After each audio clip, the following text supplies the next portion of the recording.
Unser Vater im Himmel, geheiligt dein Name werde, komm mit dem Reich, dein Wille soll geschehen, wie im Himmel, so auch auf Erden.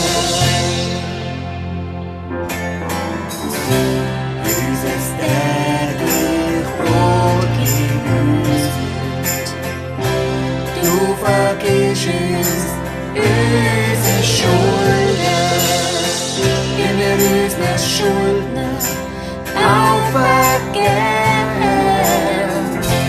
Unser Vater im Himmel, geheiligt dein Name werde, komm mit dem Reich, dein Wille soll geschehen, wie im Himmel, so auch auf Erden. Und führe uns nicht in Versuchung, sondern erlöse uns vor dem Bösen. Denn dir gehört Sieg und Kraft und Herrlichkeit in Ewigkeit.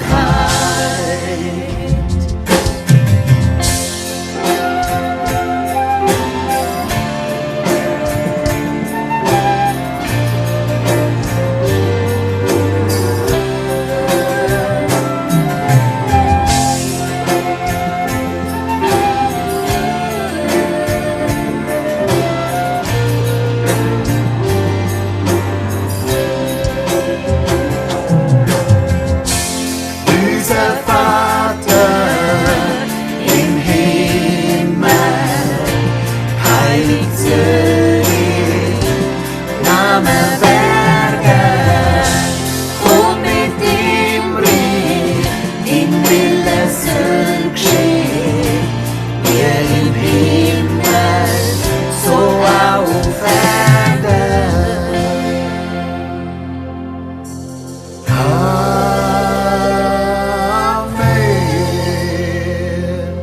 Amen.